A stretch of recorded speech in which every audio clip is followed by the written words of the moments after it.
ஒரு சிறிய கிராமத்தில சின்ன பையன் சாமுவேல் இருந்தான்.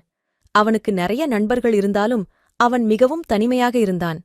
ஒருநாள் சாமுவேல் வேலையில்லாமல் வீட்டில் இருந்தபோது அவனுடைய அம்மா அவனுக்குச் சொல்லிக் கொடுத்தார். சாமுவேல், நீ இயேசு பற்றிய கதையை கேட்டாயா? இல்லை அம்மா. இயேசு யார்? இயேசு கடவுளின் மகன். அவர் எல்லோரிடமும் மிகுந்த பாசத்தோடும் கருணையோடும் இருப்பவர். நீ அவரை நல்ல நண்பனாக கருதலாம். அவர் எப்போதும் உன்னுடன் இருப்பார். அவர் என்னை எப்படி தெரிந்து கொள்வார்? இயேசு நம்முடைய எல்லா எண்ணங்களையும் செயல்களையும் அறிந்திருக்கிறார்.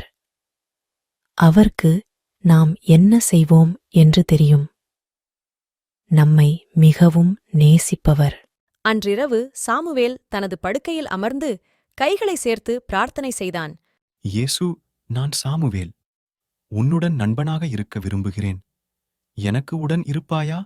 சில நாட்களுக்குப் பிறகு சாமுவேல் பள்ளியில் புதிய நண்பர்களைச் சேர்த்தான். அவர்கள் ஒருவரும் சாமுவேலின் சிரிப்பை அடக்க முடியவில்லை. என்ன சாமுவேல், நீ எப்போதும் மகிழ்ச்சியாக இருக்கிறாய். நான் ஒரு புதிய நண்பனைப் பெற்றேன்.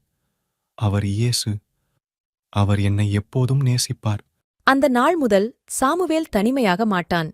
அவன் மனதில் எப்போதும் இயேசுவின் அன்பையும் அமைதியையும் உணர்ந்தான். அவன் மற்ற குழந்தைகளுக்கும் இயேசுவின் அன்பைப் பற்றி சொன்னான். எங்கள் யெகோவா ஈரே பைபிள் சேனலின் சப்ஸ்கிரைப் பட்டன் கிளிக் செய்து இந்த அற்புதமான பயணத்தில் எங்களை பின்தொடருங்கள்.